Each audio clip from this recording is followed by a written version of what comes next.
বাংলাদেশের রংপুর বিভাগকে অবহেলিত এবং এ বিভাগ বাংলাদেশের না এরকম মনে করতাম আমরা অনেকে, কিন্তু এই জেলায় চমক দেখিয়েছে শহীদ আবু সাইদ। বাংলাদেশটা স্বাধীন করার পেছনে যারা ভূমিকা রেখেছিল তার ভেতরে রংপুরের নাম এখন আমেরিকার হোয়াইট হাউসে পর্যন্ত উচ্চারণ হচ্ছে শহীদ আবু সাইদের নাম। কয়েকদিন আগে ডক্টর মোহাম্মদ ইউনুস গিয়েছিলেন অনুষ্ঠানে, যে কয়েকজনের নাম নিয়ে উনি কথা বলেছিলেন তার ভেতরে রংপুরের নাম আছে। সুতরাং একটা ঐতিহ্যবাহী জায়গা এটা এখন, যদিও আমরা জানি এটা গরিব এলাকা চট্টগ্রাম সিলেটের তুলনায়, তার ভেতরেও সহজ সরল মানুষ এই বিভাগে বাস করে। আর নবীজি জানিয়েছেন গরিব মানুষ সহজ সরল মানুষগুলো ধনীদের চাইতে 500 বছর আগে জান্নাতে যাবে। সেই হিসাবে বলতে পারি বাংলার 8টা বিভাগের ভেতরে রংপুরের মানুষ আগে জান্নাতে যাবে, এরপরে বাকি অন্যান্যগুলো।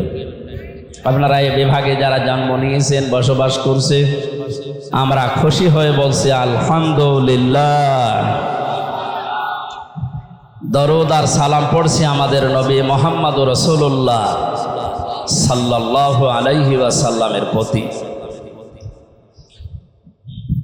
যদিও সনাতন ধর্ম বলা হয় হিন্দু ভাইদের ধর্মকে, না, এটা সনাতন ধর্ম নয়। সনাতন ধর্ম মুসলমানদের যে ইসলাম, এইটা সনাতন মানে পুরাতন। সনাতন মানে কি বলেন না কেন? পুরাতন। এ পৃথিবীর পুরাতন ধর্ম একটা ইসলাম। কারণ মানুষকে আল্লাহ যখন দুনিয়ায় পাঠিয়েছেন মানুষ হিসাবে, যিনি এসেছিলেন মানুষ হয়ে, তার নাম হযরত আদম আলাইহিস সালাম, হযরত হাওয়া আলাইহিস সালাম। তাদের ধর্ম কি ছিল সবাই বলেন? সুতরাং সনাতন ধর্ম যদি কেউ বলেন তাহলে এটা ইসলাম। ইসলামের পরে যত ধর্ম দুনিয়ায় আছে এগুলো সব মানুষের বানানো ধর্ম। ইন্নাদ-দীনা ইনদাল্লাহিল ইসলাম, আমি আল্লাহর কাছে মনোনীত একটাই ধর্ম আছে, জীবন ব্যবস্থা আছে, তার নাম ইসলাম। সুতরাং বাকি যা আছে এগুলো সনাতন নয়, এগুলো সব লেটেস্ট ধর্ম, মানুষের বানানো নতুন ধর্ম। এগুলো পুরাতন ধর্ম যদি বলতে হয় ইসলাম ধর্ম। যাই হোক, যার যা বিবেকে খাটবে সে সেই ধর্মে অনুসরণ করে চলবে। আমরা তাদেরকে ওয়েলকাম জানাচ্ছি যারা এদেশে অমুসলিম আছেন, হিন্দু ধর্মের ভাইরা আছে। আগস্টের 5 তারিখে দেশ দ্বিতীয়বার স্বাধীন হওয়ার পরে প্রায় 1.5-2 মাস চলতেছে নাকি? এই 2 মাসের ভেতরে তো এরকম কিছু করেন নাই। হঠাৎ এই 2-3 দিনে আমাদের প্রতিবেশী রাষ্ট্র ভারতে আমাদের নবী, আমাদের কলিজার চাইতেও দামি যিনি মুহাম্মদুর রাসূলুল্লাহ এবং তার জামাই হযরতে আলী রাদিয়াল্লাহু তাআলা আনহু, তাদের 2 জনের কার্টুন বানিয়ে ব্যঙ্গাত্মকভাবে তাদেরকে পৃথিবীর সামনে আপনারা প্রদর্শন করছেন। এর ভেতরে কিছু উদ্দেশ্য আছে, তাদের কিছু গোপন কথা অলরেডি গতকাল রাতে ফাঁস হয়ে গেছে। তাদের একটা বড় ধর্মীয় অনুষ্ঠান আছে বাংলাদেশে, আপনারা জানেন না? শুরু হবে কয়েকদিনের ভেতরে।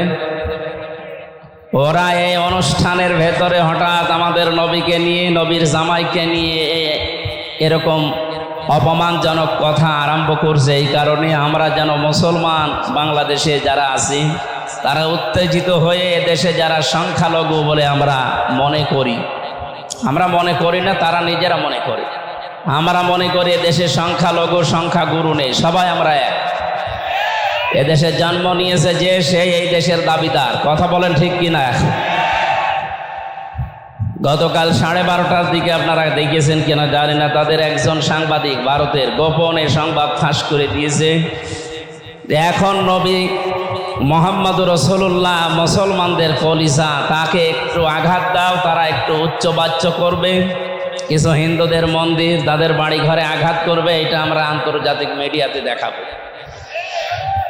আমরা জানিয়ে দিতে চাচ্ছি এ মাহফিলের মাধ্যমে, এটা যেহেতু রেকর্ড হচ্ছে, এখন লাইভ চলছে, সারা বাংলাদেশে যাচ্ছে, সবাই আমরা সতর্ক, আমরা অত পাগল না।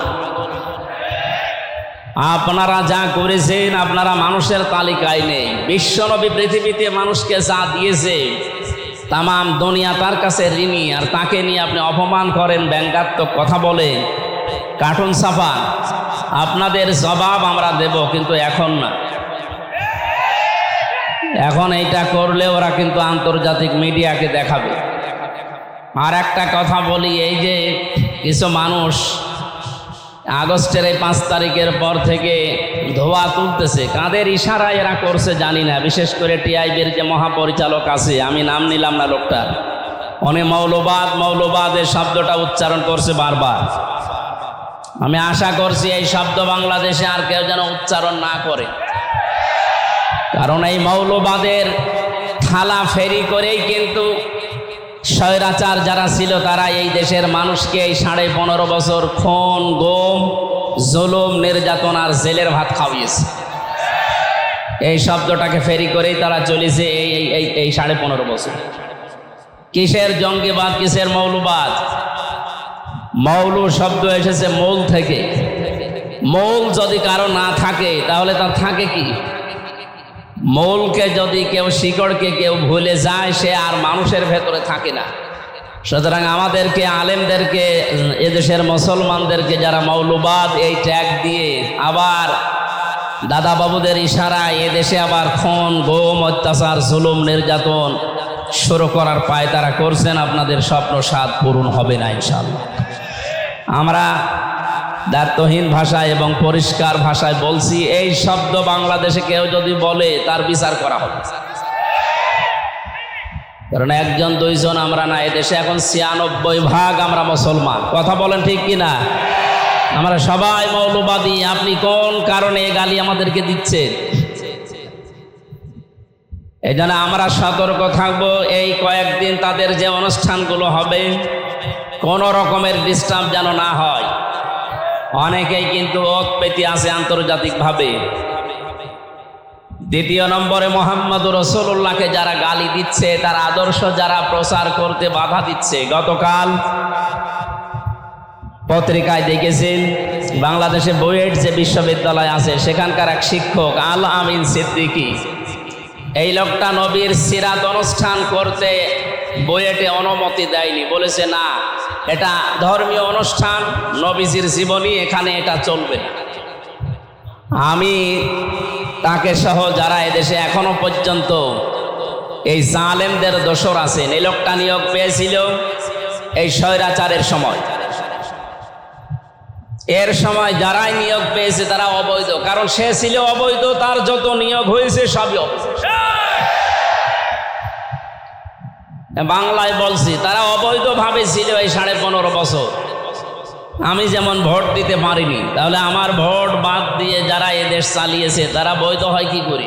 আমি তো রায় দেইনি আপনাকে। আমার মতো হাজার হাজার লক্ষ লক্ষ মানুষেরা রায় দিতে গিয়ে ফিরে এসেছে, বলে না আপনারটা হয়ে গেছে, আপনি বাড়ি যান। কখন হয়ে গেল?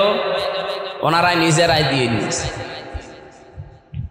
যারা দিনের ভোট রাতে করা এবং এমনিতেই 154 জন ডিক্লিয়ার দিয়ে তারা নিজেরা এমপি দাবি করা, এরকম অবৈধ সরকার যারা 15 বছর 15.5 বছর চালিয়েছেন, তাদের সময়ে যারাই নিয়োগ হয়েছে তারা দেখেন এখন নবীর বিরুদ্ধে, ইসলামের বিরুদ্ধে, আল্লাহর বিরুদ্ধে।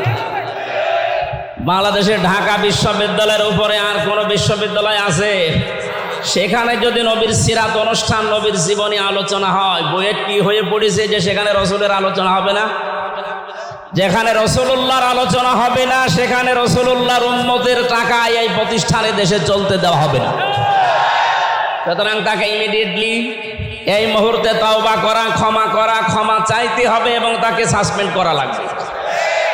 এরকম শয়তানকে যদি ছাড় দেওয়া হয়, সামনে ভবিষ্যতে আরো কিছু শয়তান তার দেখা দেখি মাথা ছাড়া দেবে। আমরা প্রথমে এই সমূলে তাদেরকে গোড়া কেটে দিতে চাই, সামনে যেন আর কেউ মাথা ছাড়া দিয়ে নবীর বিরুদ্ধে কথা বলতে না পারে। প্রাণ এবং আরএফএলকে আমরা সাবধান করছি, কারণ আমি কথা বলছি আমার নিজের মুখ দিয়ে, শুধু আমার নিজের জন্য না, আমার কথা 18 কোটি মানুষের কথা। এরা মুসলমানদের ছেলে মেয়েদেরকে দিয়ে দেশে কাজ করাচ্ছে, ব্যবসা করে খাচ্ছে, অথচ নামাজের সময় তাদেরকে নামাজ পড়তে না দিয়ে মিটিং করে। কালকে আপনারা একটা ভিডিও দেখেননি? সুতরাং আমরা 18 কোটি মানুষের সাউন্ড বক্স সামনে নিয়ে কথা বলছি, সাবধান। এখন কিন্তু আগস্টের 5 তারিখের মতো দেশ আর নেই। কথা বলেন না কেন? এ দেশ যখন স্বাধীন হয়েছে, সংস্কার যখন আরম্ভ হয়েছে, আল্লাহর বিধান রাসূলের তরিকার বাইরে যা আছে সব সংস্কার করা হবে। সুতরাং প্রাণ এবং আরএফএল যারা দায়িত্বে আছেন, যদি মুসলমানদের কোনো ইবাদতে বিঘ্ন ঘটে এরকম কোনো প্রতিষ্ঠান এ দেশে থাকবে না ইনশাআল্লাহ। আমি সাবধান করার পরে আজকে তাফসীরুল কোরআন মাহফিলে সূরা হুদ থেকে মাত্র 2টা আয়াত পড়েছি। তাফসীর আকারে কথা বলতে আর চেষ্টা চালাবো, আমার তাওফীক ইল্লা বিল্লাহ। সূরা হুদ, লক্ষ লক্ষ নবী আল্লাহ দুনিয়ায় পাঠিয়েছিলেন, তার ভেতরে মাত্র 25 জন নবীর নাম আল্লাহ কোরআনে দিয়েছে। কয়জন? এর ভেতরে একজন নবীর নাম ছিল হুদ। নাম কি? হযরতে হুদ আলাইহিস সালাম। নবীদের নাম শুনলে আলাইহিস সালাম বলা লাগে। এখন বিশ্বরোড সহ বাংলাদেশের বিভিন্ন বড় বড় সেতু যেগুলো, সেখানে চোখ দিলেই দেখতে পাবেন আমাদের জাতির পিতা হযরত ইব্রাহিম আলাইহিস সালামের নাম লেখা আছে। আগে জোর করে অনেকে জাতির পিতা সেজেছিল, তাদের নামকে জনগণ নামিয়ে আসল যেটা জাতির পিতা তাকে আল্লাহ বান্দারা টাঙিয়ে দিয়েছে। এই শব্দটা খেলা চোরা না, ভেল তামাশা না, ইয়ারকি মারার জায়গা না। মিল্লাতা আবিকুম ইব্রাহিম হুয়া সাম্মাকুমুল মুসলিমিন। আল্লাহ তাআলা বলেন তোমাদের জাতির পিতার নাম ইব্রাহিম আলাইহিস সালাম, আর তিনি তোমাদের নাম রেখেছেন মুসলমান। আমাদের নাম যে মুসলমান, এই নাম রাখা আমাদের বাবার। কার? কি পেলেন এখান থেকে? সূরা হজের 78 নম্বর আয়াতের মাঝের অংশে আছে, খুব খেয়াল করে শুনুন। বাবাদের 13টা দায়িত্ব আছে। সন্তান শুধু জন্ম দিলেই হয় না, অনেককে তো জন্ম দিয়ে চলে যাচ্ছে। ও কি ইহুদির সাথে বিয়ে করে না খ্রিস্টানের সাথে বিয়ে করে সে দেখা দেখি। যে 13টা দায়িত্ব আছে বাবা জন্ম দেওয়ার পরে মায়ের, তার 13টার প্রথম নাম্বারে তার একটা সুন্দর অর্থবোধক নাম রাখা, আর 13 নম্বরে তার একটা সৎ এবং উত্তম পাত্র পাত্রী দেখে বিবাহের বন্দোবস্ত করা। কোন মুসলমান কোন অমুসলিমকে বিয়ে করতে পারে এটা কোরআনের নির্দেশ যে পারে না। সূরা বাকারার ভেতরে আছে, কথা বলেন না কেন? স্পষ্ট নিষেধ। সূরা বাকারা 221-22 নম্বর আয়াতে আছে, যতক্ষণ কোনো অমুসলিম মুসলমান না হবে, সে যত সুন্দরী হোক, যত অর্থ সম্পদের মালিক হোক, তাকে মুসলমানের বিয়ে করা জায়েজ নেই। অথচ দেশে আমরা অনেক কিছু দেখতে পেলাম, খালি জন্ম দিয়ে ছেড়ে দিচ্ছে। এর নাম রাখাও ঠিক নেই, এর বিবে শাদীও ঠিক নেই। আমাদের যিনি পিতা হযরত ইব্রাহিম নবী, তিনি নাম রেখেছেন কেমন সুন্দর, মুসলিম, আত্মসমর্পণকারী। সুবহানাল্লাহ বলতে পারেন নাই?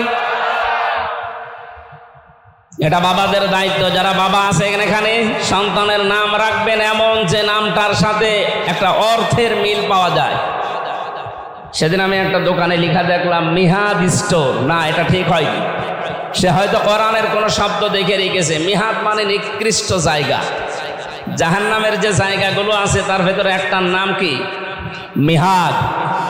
ও কি দেখে রেখেছে? আমার মনে হয় কোরআন শরীফ পড়তে পড়তে পেয়েছি অবিসাল মিহাদ রেখে দিয়েছে। কোরআন পড়তে পাইলেই লেখা যাবে? অর্থ দেখতে হবে। নবীদের নামের সাথে, আল্লাহর নামের সাথে, সাহাবায়ে কেরামের নামের সাথে মিল করে নাম রাখবে। নামের একটা প্রভাব বাস্তবে কিছু মানুষের জীবনে পড়ে, কম বেশি। আর একবার যদি কারো নাম পড়ে যায়, ও নাম কিন্তু আর সহজে ঘষে না। কথা বলেন না কেন? নাম যার যেটা রেখেছেন আপনি দেখেন, ওই নামের প্রভাব তার মাঝে কিছু পাওয়া যায়। একজনের নাম আমার দাদা বলছিলেন, নাম রেখেছে ফ্যান চাটা। নাম কি? এটা নাম হইলো? তো গরিব মানুষ, তো এই জন্য মানুষ ওই নামেই ডাকে। চিন্তা করছে যে এ নাম চলতে থাক, টাকা পয়সার মালিক হয়ে গেছে হঠাৎ, কিন্তু এই নামটা চাই না, মানুষ শুধু ফ্যান চাটা বলে ডাকে। আমি নাম পাল্টাবো। এলাকার মেম্বার, চেয়ারম্যান জনগণকে ডাক দিয়ে গরু জবাই করেছে, ছাগল জবাই করেছে, খাওয়াচ্ছে যে আজকে নামের পরিবর্তন হবে ফ্যান চাটা। চেয়ারম্যান সাহেব মাইক হাতে নিয়ে বলছে, ভাইরা আমার, বোনেরা আমার, এই লোকটা গরিব ছিল, নাম ছিল ফ্যান চাটা, মেনে নিয়েছিলাম, কিন্তু এখন লোকটা ধনী হয়ে গেছে, লোকটা টাকা পয়সা, মান সম্মান, ইজ্জত আবরু এখন এই দেশে আছে। এই নামের পরিবর্তনের জন্য আপনাদেরকে খাওয়াচ্ছে, আমাদেরকেও ডাক দিয়েছে। আমি দায়িত্বশীল হিসাবে আজকে এর নাম পাল্টিয়ে দিলাম। এর নাম আজকে থেকে মধু চাটা। নাম কি দিয়েছে বলেন তো? লোকটা মাইক হাতে নিয়ে বলছে, ভাইরা আমার, আমার গরু ছাগলও গেল, আমার নামও পাল্টাইলো, কিন্তু নাম থেকে ওই চাটাটা আর গেল না। আগে ছিলাম ফ্যান চাটা, এখন হলাম মধু চাটা। নাম কিন্তু পাল্টায় না, এই জন্য খুব সাবধান, উল্টা পাল্টা নাম রাখবেন না। কিসের পুতুল কিসের জয়, একটা নাম হইল না, অত জোরে বলার দরকার নেই। এই একটা নামের কোনো অর্থ আছে। পুতুল কি, পুতুল কি? এই জন্য আমরা নাম রাখার সময় আমাদের বাবা যেহেতু আমাদের নাম রেখেছেন মুসলিম, আমরাও এরকম ধাসে ধাসে অর্থবোধক নাম রাখবো ইনশাল্লাহ। নামের পরিবর্তন করা যায় যাচ্ছে।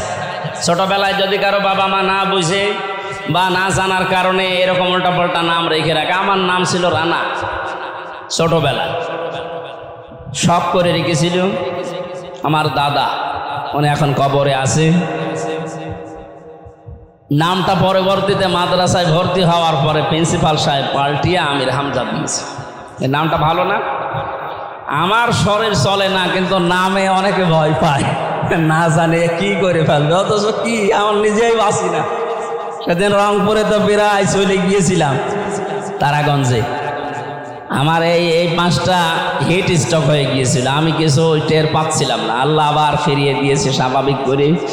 কিন্তু ডাক্তার বলেছে গা যেন না ঘামে, গা ঘামলে আবার কিন্তু সমস্যা হবে। দিনে এই প্রায় 10-11 দিন পুরাটা অনুষ্ঠান বাদ ছিল। আমি ঢাকাতে ভর্তি ছিলাম, এই গত 2 দিন হইল আবার আরম্ভ করেছি। আল্লাহ যেন স্বাভাবিক অবস্থায় আবার ফিরিয়ে দেন, আমিন। এই জন্যে 25 জন নবীর ভেতরে একজন নবীর নাম পেলাম, হযরত হুদ আলাইহিস সালাম। 123টা আয়াত আছে এই সূরায়। 11 নম্বর সূরা কোরআনে কারিমের ক্রমিক নাম্বার হিসাবে 10টা রুকু আছে, 2টা আয়াত পড়েছি 36-37। বলেন তো এই সূরার নাম কি? জবান খুলে বলেন নাম কি? কেউ যদি হুদ এই শব্দটা উচ্চারণ করে 30টা নেকি হবে তার আমলনামায়। সুবহানাল্লাহ বলেন।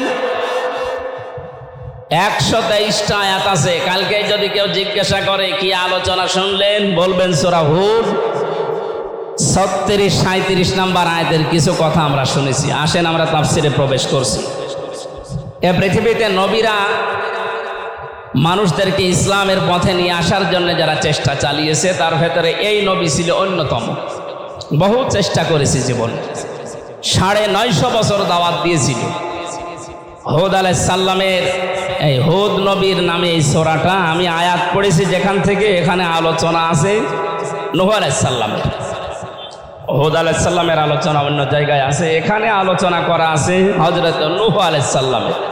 নোহা, নোহ শব্দের শাব্দিক অর্থ রোজা পালনকারী। উনি সারাটা জীবনের বেশিরভাগ সময় রোজা রেখে কাটিয়েছিলেন, এই জন্য ওনাকে নূহ বলা হয়। হযরত নূহ আলাইহিস সালামের যে দাওয়াতি মিশন ছিল, আমরা আজ বাস্তবতার সাথে এই হাজার হাজার বছর পর বাংলাদেশের সাথে আয়াতগুলো মিলাবো ইনশাআল্লাহ। 950 বছর একাধারে দাওয়াতি কাজ করেছিলেন, মাত্র 80 জন দাওয়াত গ্রহণ করেছিল। কয়জন বলেন তো? একটা মানুষ 950 বছর দাওয়াতি কাজ করে মাত্র 80 জন। অথচ আমি আমির হামজার এই জীবনে এই 12 বছর পর্যন্ত এই ময়দানে আছে। আমি 12 সাল থেকে ময়দানে, তারপরে 3 বছর জেলে, 9 বছর। এই 9 বছরের ভেতরে প্রায় 250-র উপরে আমার হাতে এই মুসলমান হয়েছে অন্য ধর্মের মানুষ। তাহলে কি মনে হচ্ছে হযরতে নূহ আলাইহিস সালামের তুলনায় আমার হাতে অমুসলিম বেশি মুসলমান হয়েছে, আমি ওনার চাইতে দামি হয়ে গেছি? না। নূহ আলাইহিস সালামের ধৈর্য দেখেন, 950 বছর একাধারে তিনি চেষ্টা চালিয়েছিলেন জাতির লোকদের ভেতরে। মাত্র 80 জন দাওয়াত কবুল করেছে, এরপরে আর আসে না। হযরত নূহ আলাইহিস সালামের জাতির লোকেরা বারবার তাকে বলতো যে শাস্তির কথা বলো, ওই শাস্তি আমাদেরকে দেখাও। বারবার যখন এই কথা বলে হযরত নূহ আলাইহিস সালাম রাগ করে, তখন তিনি 2টা বরদোয়া করেছিলেন। কোরআনে কারিমে আল্লাহ পাক বলেন, ক্বালা নূহুর রাব্বি লা তাদার আলাল আরদি মিনাল কাফিরিনা দাজ্জারা। ইন্নাকা ইন তাযারহুম ইউদিল্লু ইবাদাকা ওয়ালা ইয়ালিদু ইল্লা ফাজিরান কাফফারা। হযরত নূহ আলাইহিস সালাম বলেছিলেন, রব্বুল আলামিন আমি 950 বছর একাধারে চেষ্টা চালালাম, দাআউতু ইন্নী কওমি লাইলা ওয়া নাহারা ফালাম ইয়াজিদহুম দুআই ইল্লা ফিরারা ওয়া ইন্নী কুল্লামা দাআউতুহুম লিতাগফিরা লাহুম জাআলু আসাবি'আহুম ফি আযানিহিম ওয়াস্তাগশাউ সিয়াবাহুম ওয়া আসররু ওয়াস্তাগফারু ইস্তিগফারা। বারবার আমি তাদেরকে একবার দুইবার না, দিনে গিয়েছি, রাতে গিয়েছি, সকালে গেছি, বিকেলে গেছি, জাতির লোকের কাছে সব সময় 24 ঘন্টা আমি দাওয়াতের কাজ করতাম। তো মানুষ আমাকে দেখলেই যেন মুখ ফিরিয়ে নিত আর নিজের গায়ের উপরে চাদর টেনে দিত যেন আমাকে দেখা না লাগে। কানের ভিতরে আঙ্গুল দিয়ে আমার কথা শুনতে চাইতো না। এখন তারা বারবার আমাকে এই আহ্বান জানাচ্ছে। এতদিন এই 950 বছরে যে কিয়ামতের ভয় তাদেরকে দেখিয়েছি, যে কিয়ামত হবে, ভয়াবহ দিন আসছে সামনে, তারা এখন সেইটা আমার কাছে চায়। আমার সহ্যের বাইরে চলে গেছে, আমি আর পারি না। তোমার কাছে বরদোয়া করলাম এই কাফেরদের আন্ডা বাচ্চা পর্যন্ত জমিনে একটাও না থাকে, মানে এদের থেকে যেটা জন্মাবে ওইটাও হবে আর একটা কালপিট। তোমার বান্দাদেরকে ধোঁকা দিয়ে বোকা বানিয়ে তারা আবার ফাসেক ফুজ্জার বানাবে, অবিশ্বাসী বানাবে। হযরত নূহ আলাইহিস সালাম এই বরদোয়া করার পরে আল্লাহ এই আয়াতগুলো আহুলাইয়ুমিনা মিন কওমিকা ইল্লা মান ক্বাদ আমান।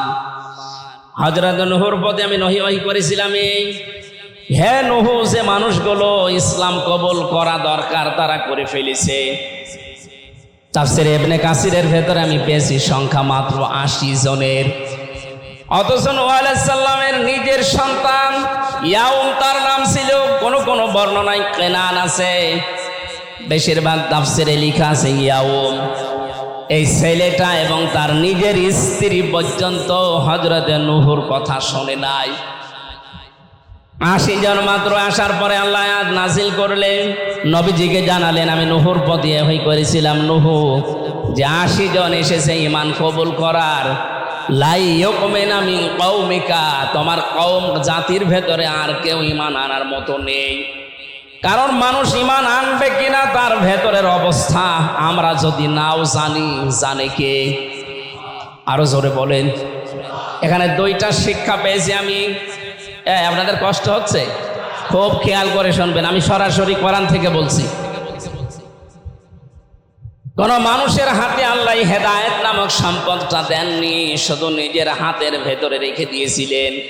দুনিয়ায় যদি কারো হাতে আল্লাহ এটা দিয়ে দিতেন, আমার যতটুকু ধারণা আছে আমি পর্যন্ত ইসলাম কবুল করতে পারতাম না,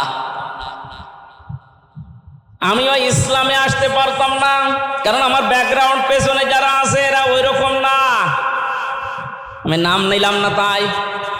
আমার পেছনে যারা আছে এই পেছনে না, আমার বংশে মানুষগুলোর যে চরিত্র আচরণ, ওদের যে অ্যাক্টিভিটি, যে কাজকর্ম, হেদায়েত যদি আল্লাহর হাতে না থাকতো আমার মনে হয় আমার ওই রকম হওয়া লাগতো। বিশ্ব নবীর হাতে আল্লাহ দেননি। নবীজি নিজের আপন চাচা আবু তালিব যখন ইন্তেকাল করবে, মারা যাবে, তখন তার মাথার কাছে বসেছিলেন, ডাক দিয়ে বলেছিলেন, ইয়া আম্মি আবি তালিব, লা ইলাহা ইল্লাল্লাহ হাজ্জুল লাকা ইনদাল্লাহি ইয়াউমাল কিয়ামাহ, রাহুল বুখারী। হে চাচা, আপনার জোরে বলা লাগবে না, মানুষ শুনবে, আপনাকে অপমান করবে, খারাপ বলবে, এই জন্য জোরে বলার দরকার নেই। আমার কানের কাছে মুখটা নিয়ে আস্তে করে বলেন, লা ইলাহা ইল্লাল্লাহ মুহাম্মাদুর রাসূলুল্লাহ বলার দরকার নেই, ওটার পরিচয় আমি নিজেই। আপনি শুধু আল্লাহর একাত্মবাদের স্বীকৃতি দেন। আমি নবী মুহাম্মাদুর রাসূলুল্লাহ আপনাকে গ্যারান্টি দিলাম, কিয়ামতের দিন আল্লাহর দরবারে ঝগড়া করে আপনাকে আমি জান্নাতে নিয়ে যাব। পাশে যারা দাঁড়িয়েছিল তারা উল্টাপাল্টা কথা বুঝিয়েছে, নেতা পড়বা, সারা জীবন বাপ দাদার ধর্ম মানলে এখন ভাতিজার নতুন ধর্ম গ্রহণ করে কলঙ্কিত হবা। ও আর পড়ে নাই, ডাক দিয়ে বলেছিল, ভাতিজা মোহাম্মদ আমারে মাফ করে দিও, আমি তোমারে কালেমা পড়তে পারলাম না। নবীজির মন খারাপ হয়ে গেল, কারণ মাফ করার মালিক নবী না আল্লাহ। আরো জোরে বলেন।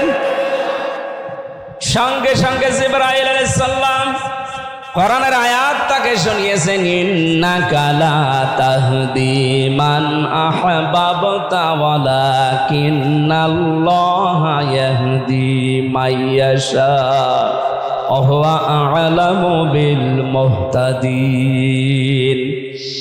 সূরা কসসের 56 নম্বর আয়াত আল্লাহ পাক বলেন, ইন্নাকা লা তাহদি মান আহবাবতা, হে নবী অবশ্যই আপনি যাকে চান তাকে হেদায়েত দিতে পারেন না।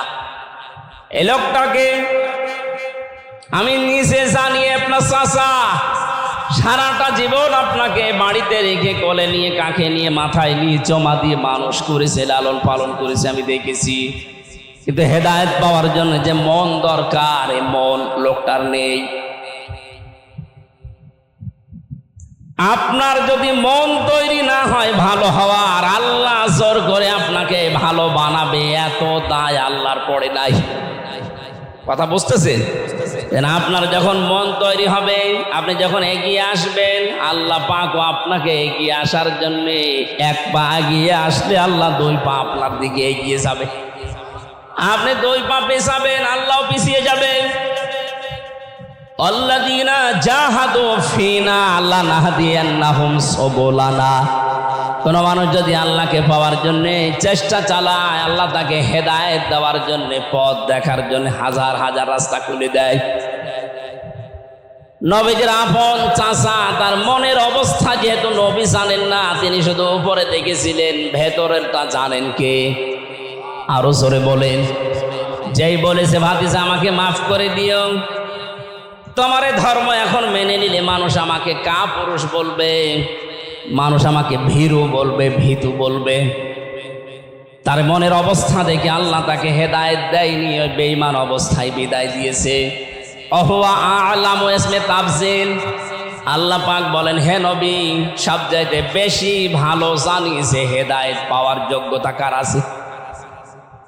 আপনি চিন্তা করেন তো, এখান থেকে হযরত নূহ আলাইহিস সালাম হেদায়েতকে পাবে না পাবে এটা তিনি জানতেন না, কারণ নবীদের হাতে আল্লাহ এটা দেয়নি। নবীদেরকে বলেছেন চেষ্টা চালাও। হযরত নূহ আলাইহিস সালাম চেষ্টা চালিয়ে দেখলেন যে 900 বছরে মাত্র 80 জন, তার মন খারাপ হয়ে গিয়েছিল। আল্লাহ পাক আবার জানিয়ে দিলেন, আন্নাহু লা ইউমিনা মিন কওমিকা। এই যে লাং শব্দ দিয়েছেন, ইউমিনা এটা মোজারে, বর্তমান, ভবিষ্যৎ, প্রেজেন্ট, ফিউচার। কেন ইউমিনার আগে লাং দিলেন? জাতির লোকদের ভেতরে যারাই ছিল ওই সময়, হযরতে নূহ আলাইহিস সালামকে আল্লাহ লাং দিয়ে জানিয়ে দিলেন, সামনে যারা আছে আপনার, এদের আপনি এখন আর চেষ্টা করেও দ্বীনের দিকে, ইসলামের দিকে আনতে পারবেন না, কারণ তাদের আর সেই মন নেই। তাফসিরে ফি জিলালিল কোরআনে দ্বিতীয় পয়েন্টে লেখা আছে, 1 নম্বরে তাদের মন নেই, 2 নম্বরে পাপাচার, পাপ করতে করতে তারা এমন জায়গায় পৌঁছিয়েছে ওখান থেকে ফিরে আসার মতো তাদের কায়দা নেই। 2টা শিক্ষা পেলাম এখান থেকে। 1 নম্বরে জাতির লোকের যখন মন থাকবে না হেদায়েত পাওয়ার জন্য, ইসলাম মানার জন্য, দিন মানার জন্য, যখন মানুষ এগিয়ে আসবে না, চেষ্টা চালাবে না, মন তৈরি হবে না। 2 নম্বরে যখন নাফরমানি, গোনা, পাপ এগুলো করতে করতে সর্বশেষ সীমানায় পৌঁছিয়ে যাবে, ওই জাতিকে আল্লাহ পাক তখন হেদায়েতের মতো মহা মূল্যবান সম্পদ থেকে চিরবঞ্চিত করে দেবে। পৃথিবীর ইতিহাসে যুগে যুগে আমরা এটাই পেয়েছি। যেমন ফেরাউন, ওর একদিকে মন ছিল না, 2 নম্বরে সে অপরাধ করতে করতে এমন জায়গায় পৌঁছিয়েছিল, তার সীমা যখন পার হয়ে গেছে তখন আল্লাহ তাকে আর হেদায়েত দেয়নি। ও কিন্তু শুধু স্বীকার করেছিল আল্লাহু লা ইলাহা ইল্লাল্লাযী আমানাত বিহি বানু ইসরাঈল ওয়া আনা মিনাল মুসলিমিন। এদিকে তাকান, শুধু শোনার জন্য শুনছেন, বলার জন্য বলছি না। আমার প্রতিটি কথায় শিক্ষা বের করবো আমরা। হাজার হাজার বছর আগে মুসা আলাইহিস সালামের জামানায় এই যে লোকটার নাম বললাম, এই ফেরাউন, কোরআনে কারিমে যেহেতু তাকে ফেরাউন নামে ডাকা হয়েছে, যেহেতু ওই দেশে যারাই দায়িত্বে ছিল তাদের এই রাষ্ট্রীয় নামটাই ছিল ফেরাউন। এ দেশের যিনি দায়িত্বে আছে এখন ডক্টর মোহাম্মদ ইউনূস, কিন্তু ওনাকে আমরা জানি অন্তর্বর্তীকালের প্রধান উপদেষ্টা। তাহলে এই দেশে দায়িত্ব পালন যিনি করছেন তার নাম অন্তর্বর্তীকালীন সরকারের প্রধান উপদেষ্টা। এটা কি তার নাম নাকি? কথা বলে না কেন? ওনার নাম ডক্টর মোহাম্মদ ইউনূস। মুসা নবীর জামানায় মিশরে যারা দায়িত্ব পালন করত ওই সময় তাদের নাম হয়তো আলাদা আলাদা ছিল। 5টা নাম পেয়েছি তাফসিরে ফেরাউনের। কিন্তু ওই যেমন দেশে দায়িত্ব পালন করলে, এখন যেমন দায়িত্বে থাকলে তাকে প্রধানমন্ত্রী বলা হয়, রাষ্ট্রপতি বলা হয়, কিন্তু এটা নাম না, এটা একটা পদবি। ওই সময়ের পদবি ছিল ফেরাউন। এই লোকটা একদিকে মন নেই হেদায়েত পাওয়ার জন্যে, 9টা মুজিজা হযরত মুসা আলাইহিস সালাম তাকে দেখিয়েছিলেন, একটাতেও তার মন গলে নাই। 2 নম্বরে এই মানুষটা পৃথিবীর ময়দানে জুলুম, অত্যাচার, নির্যাতন, স্বৈরাচারী কাজ এত বেশি করেছিল, তার সীমা যেটা সে পার করে ফেলেছিল। তাফসিরে ফি জিলালিল কোরআনে মুফাসসিরে আয়াতে 2টা বিষয় আরো দিয়েছেন। 1 নম্বরে সে স্বীকৃতি দিয়েছিল আল্লাহর, কিন্তু রেসালাতের স্বীকৃতি সে দেয়নি। একটু খেয়াল করেন, আলেমদেরকে আমি বলছি এবার, হযরতে মুসা নবীর জামানায় যেই লোকটা ডুবে যাচ্ছিল, হাত্তা ইদা আদরাকাহুল গরাক, যখন ডুবে যাচ্ছিল সমুদ্রে, ওই সময়ে যদি বলতো লা ইলাহা ইল্লাল্লাহ মুসা কালিমুল্লাহ, আল্লাহ ওরে মাফ করে দিত। কিন্তু আল্লাহর ঘোষণা, একাত্মবাদের ঘোষণা পর্যন্ত দিয়েছিল, আল্লাহু লা ইলাহা ইল্লাল্লাযী আমানাত বিহি বানু ইসরাঈল। ও ঘোষণা দিয়েছে আমি ঈমান আনলাম ওই আল্লাহর উপরে যার উপরে ঈমান এনেছে বনি ইসরাঈলরা। তো আরেকটা ঘোষণা আছে, ঈমান আনতে হলে দেওয়া লাগে রিসালাতের ঘোষণা। ওই জামানায় যেহেতু মুসা আলাইহিস সালাম নবী রাসূল ছিলেন, তার রেসালাত স্বীকৃতি দেওয়া, ঘোষণা করা, মেনে নেওয়া, এটা ইমানের অঙ্গ। আমরা যেমন কালেমা পড়ি লা ইলাহা ইল্লাল্লাহ মুহাম্মাদুর, আরো জোরে বলেন। আপনি শুধু লা ইলাহা ইল্লাল্লাহ যদি বিশ্বাস করেন, মুহাম্মাদুর রাসূলুল্লাহ তার আদর্শকেও মেনে নেওয়া লাগবে। এটা যদি মানতে না চান আপনি মুসলমান না। আরো জোরে বলেন। ওই জামানায় হযরত মুসা আলাইহিস সালাম নবী এবং রাসূল ছিলেন, একদিকে নবী আর একদিকে রাসূল, কারণ বড় কিতাবের ভেতরে একটা তার কাছে আছে, তাওরাত। ফেরাউন আল্লাহর একাত্মবাদের ঘোষণা দিয়েছে, রিসালাতের ঘোষণাটা মানে নাই। এই জন্য আল্লাহ পাক তাকে ডাক দিয়েছে আল্লাহ। এখন ঘোষণা যেটা দেওয়ার দরকার ছিল একটু আগেও যদি বলতো লা ইলাহা ইল্লাল্লাহ মুসা কালিমুল্লাহ, তোরে আমি মাফ করে দিতাম, কারণ মুসা নবী আমার পক্ষ থেকে রিসালাত নিয়েছে। নবী বানানো, রসুল বানানো এটা দুনিয়ার মানুষের কাজ না, এটা মানুষের কাজ। কার কাজ? আমি আল্লাহ তাকে দায়িত্ব দিয়ে পাঠালাম, তার আদর্শ না মেনে কার আদর্শ দুনিয়ায় মেনেছ? শুধু আমাকে স্বীকার করলে হবে, আমার পাঠানো প্রেরিত পুরুষকে স্বীকার করা লাগবে না। এখান থেকে আমরা কি নেব? আজ বাংলাদেশে যারা শুধুমাত্র আল্লাহর কথাগুলো মানার চেষ্টা করেন, বিশ্বনবী মুহাম্মদুর রাসূলুল্লাহর জীবনী তাদের কাছে বললে রাজনীতি মনে হয়। যেহেতু নবীজি টয়লেটে যাওয়ার সময় যেমন আল্লাহুম্মা ইন্নী আউযু বিকা মিনাল খুবুসি ওয়াল খাবাইস বলেছেন, বের হওয়ার সময় বলেছেন গফরানাকা আলহামদুলিল্লাহিল্লাযী আযহাবা আন্নিল আযা ওয়া আফানি। এই যে 8-10 মিনিট আপনি টয়লেটে যদি বাম পা দিয়ে প্রবেশ করে ডান পা দিয়ে বের হওয়ার সময় এই দুইটা দোয়া যতক্ষণ পর্যন্ত পড়ে বসে থাকবেন, বের হবেন, পুরাটা আপনার ইবাদত। এটা মানেন তো? এক কথা বলেন না কেন? এটা মানেন? এটা পুরাটা যে ইবাদত মানেন না? আপনাদের ভাব তো ঠিক মনে হচ্ছে না। এটা মানেন ইবাদত কিনা? প্রশ্ন আসতে পারে রংপুরের মানুষের যে টয়লেটে বসে আছে খারাপ কাজে আর ইবাদত হবে মানে? হ্যাঁ, কারণ রাসূলের তরিকা এটা ছিল। নবীজির এই 10 মিনিট 8 মিনিট টয়লেট করা যদি আপনার কাছে ইবাদত আপনি মেনে নিতে পারেন, 10টা বছর নবীজি এই কোরআন দিয়ে রাষ্ট্র চালিয়েছিলেন। এটা রাজনীতি বলে আপনি চলে যান কোন কারণে বলেন? 8 মিনিট 10 মিনিট ইবাদত মনে হচ্ছে, আর 10 বছর আপনার কাছে ইবাদত মনে হয় না, রাজনীতি মনে হয়। আপনিও তো আমার মনে হয় নব্য ফেরাউন। আপনি আল্লাহকে মেনে নিতে পারেন, তার প্রেরিত পুরুষ মুহাম্মদুর রাসূলুল্লাহকে মেনে নিতে পারছেন না। আপনাকে আল্লাহ হেদায়েত দেবে না। ওর পাপ একদিকে পরিপূর্ণ হয়ে গেছে।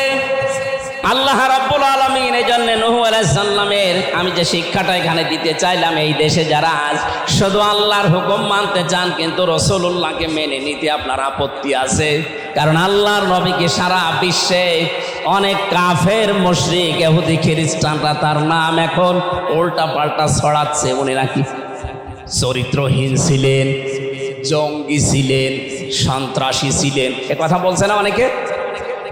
ফ্রান্স থেকে এগুলো বেশি আসে। এই পৃথিবীতে সবচাইতে বেশি যারও সন্তান তৈরি হয় 257টা রাষ্ট্রের ভেতরে ফ্রান্সে সবচাইতে বেশি। সূরা কলমের 13 নম্বর আয়াত থেকে 28 নম্বর আয়াত পর্যন্ত তাফসীর দেখে নেবেন বাড়িতে। যারা জারজ সন্তান দুনিয়ায় তৈরি হয়, যাদের জন্মগুলো অবৈধ হয়, এই মানুষগুলো অন্য কিছু সহ্য করতে পারে কিন্তু রাসূলুল্লাহকে সহ্য করতে পারে না। আল্লাহ রাব্বুল আলামিনের নবী যখন দাওয়াতি কাজ করেছিলেন, ওই সময় সবচাইতে বেশি যারা কষ্ট দিয়েছিল তার ভেতরে অন্যতম একটা ছিল ওলীদ বিন মুগীরা। এই লোকটা দাওয়াতি কাজের সামনে সে এই বাধা দিত আর মানুষকে বলতো মুহাম্মদ যেটা বলে ওটা আমিও বলতে পারি।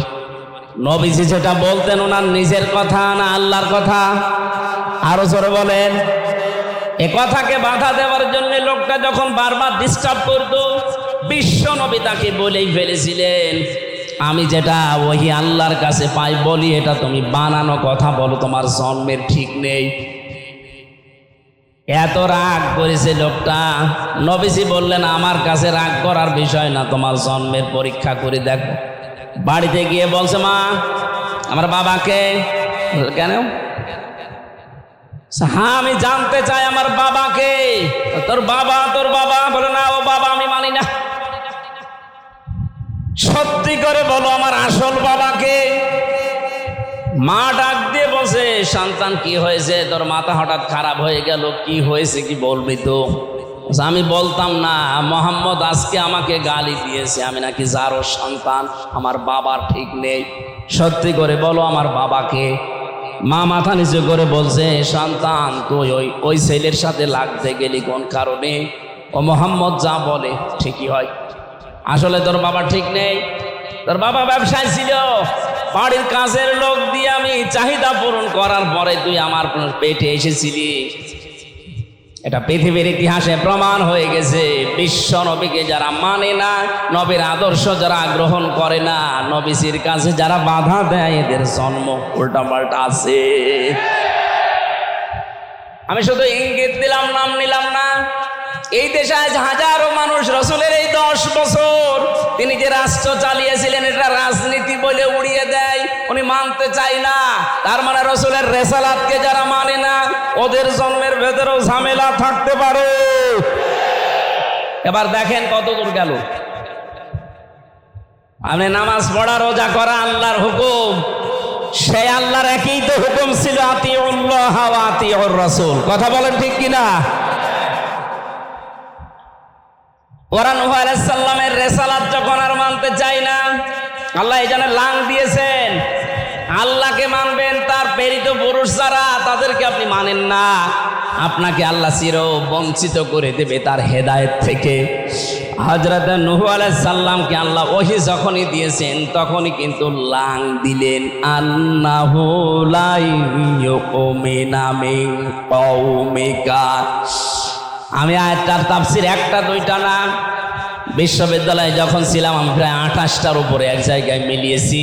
আল্লাহ কেন লাং দিলেন? অথচ হেদায়েত দেওয়ার, ঈমান গ্রহণ করার জন্যই তো আল্লাহ নবীদেরকে পাঠান, অথচ লাং দিয়ে জানিয়ে দিলেন যে ওরা কখনো আর ঈমান আনবে না। কি কারণ? কি যতগুলো কারণ পেয়েছিলাম আমার মাথা ঘুরে গেছে। কি বলতে চাচ্ছেন আল্লাহ? লাং শব্দ বারবার বলছি কেন? যারা এখানে আলেম আছে, আরবি গ্রামার যারা জানে, মসারের আগে বর্তমান, ভবিষ্যৎ, প্রেজেন্ট, ফিউচার এরকম শব্দ গঠন করা যেখানে আরবিতে, এর আগে লাং যদি আসে অর্থ হয় কখনো হবে না। আল্লাহ বলছেন, হে নূহ, ওরা ঈমান আর আনবে না। তাহলে এই দোষ কি যারা ঈমান আনে নাই তাদের, না আল্লাহর? অবশ্য আল্লাহর। রংপুরের লোক তো না। এখানে প্রশ্ন আসতে পারে, তাহলে আল্লাহ যেহেতু লাং দিলেন আর ঈমান আর আনবে না, তাহলে দোষ ওদের হয় কি করে? ওই যে জবাব কয়েকটা আমি বের করলাম তাফসীর থেকে, তার অন্যতম এই মানুষগুলোর 1 নম্বরে মন ছিল না, 2 নম্বরে তারা জুলুম, অত্যাচার, নির্যাতন আর পাপ করতে করতে এমন জায়গায় পৌঁছিয়েছে যেখান থেকে ফিরিয়ে আসা আর সম্ভব না।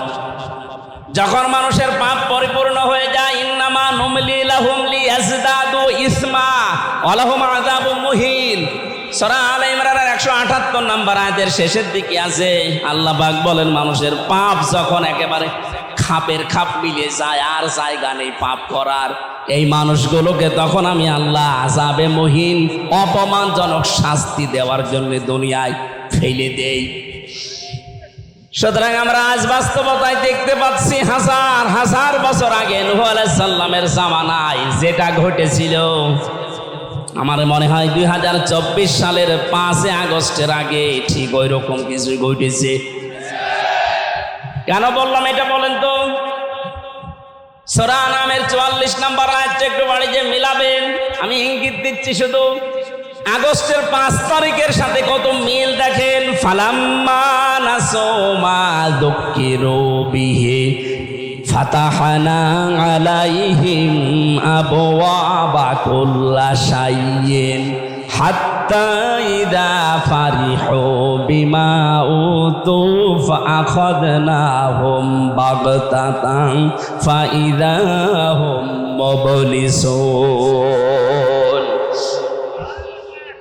এটা আছে সূরা আনামের 7 নম্বর পারার 12 নম্বর পৃষ্ঠার 1ম নম্বর লাইনে 44 নম্বর আয়াতে আছে। এটা তাফসিরে ফি জিলালিল কোরআনে পাবেন। যখন আমি তাদেরকে আমার আয়াতগুলো দিলাম, আমার নিদর্শন, আমার আইন আর কানুন, আমার হুকুম, এগুলো জানার পরে মানুষগুলো ভুলে গেল। এ ভুলে যাওয়ার পরে তাদের শান্তি, স্বস্তি, নিরাপত্তা ফিরে পাওয়ার জন্য যত রকমের দরজা আছে আমি আল্লাহ সব খুলে দিলাম। প্রশ্ন আসতে পারে, তারা অপরাধ করে আর তাদেরকে আল্লাহ নিয়ামত দিয়ে ভরে দেয়, মানে কি? হ্যাঁ, কারণ আছে। মানুষ যখন অপরাধ করতে করতে সীমা ছাড়িয়ে যায়, তখন আল্লাহ পাক তাকে নিয়ামত দিয়ে ভরে দেয়। যে লাফ ফাতাহনা আলাইহিম আবওয়াব, বাবের বহুবচন আবওয়াব, কুল্লা শাইইন, কোন দরজা আল্লাহর বাকি রাখে না, যেখান থেকে যা দেওয়ার সব আল্লাহ তাদেরকে দিয়ে ভরে দেয়। অথচ আগের আয়াতে ছিল কি?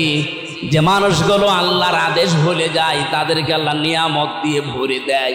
পুরা সিস্টেম উল্টা। 2006 সালের দিকে তাকান। এই যে আগস্ট মাসের 28 তারিখে যারা এই দেশে মানুষ পিটিয়ে হত্যা করার পর লাশের ওপরে ড্যান্স দিয়েছিল, এটা পৃথিবীর ইতিহাসের আগে হয়েছে কিনা আমি জানি না। পৃথিবীর ইতিহাসে এর আগে হয়েছে কিনা আমি শুনিনি, কোনো জায়গায় পড়িও নি যে মানুষ হত্যা করার পরে তার লাশের উপরে কেউ ড্যান্স দিতে পারে। এখন বলছেন এখন, এটা আমি নিজে দেখেছি 6 সালের আগস্টে, এই অক্টোবরের 28 তারিখে না বানালাম? এটা হয়নি। এই অক্টোবরের 28 তারিখে এটা হয়েছিল।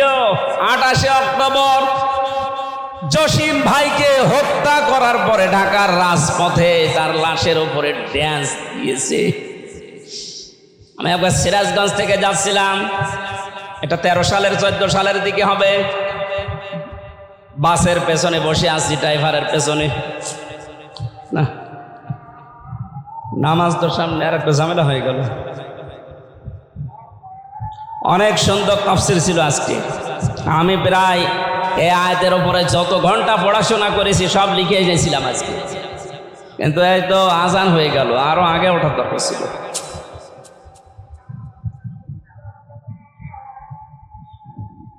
কি করা যাবে এখন? আজান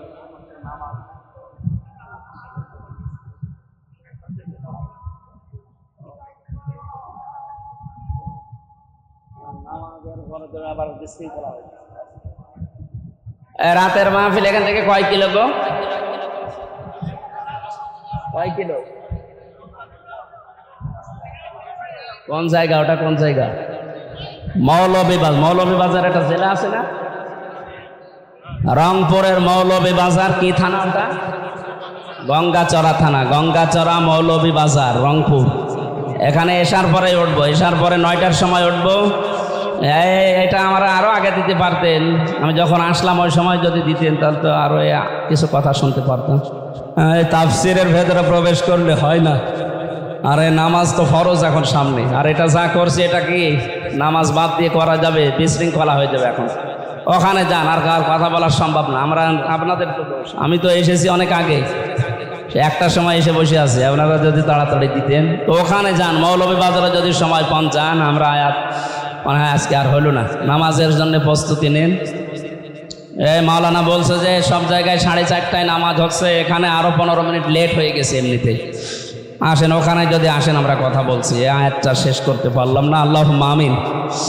লা ইলাহা ইল্লা আনতা সুবহানাকা ইন্নী কুনতু মিনাজ জালিমিন। আল্লাহ তাআলা, তোমার ফরজ নামাজ আমাদের সামনে, আসরের নামাজের সেজদা দেওয়া লাগবে, এই জন্য আমরা শেষ করে দিয়েছি। আয়াতটা আমরা শেষ করতে পারিনি, যতটুকু বুঝেছি। আল্লাহ তুমি মেনে নেওয়ার তৌফিক দাও। আগামীতে এই অনুষ্ঠানটা কোরআনের প্রচারে আরো বিশাল আকারে মঞ্জুর করো রব্বুল আলামিন। এই যে মসজিদ তোমাকে সেজদা দেওয়ার জন্য যারা বানিয়েছে, এর যত হাওয়াইজ আছে আল্লাহ তুমি পরিপূর্ণ করে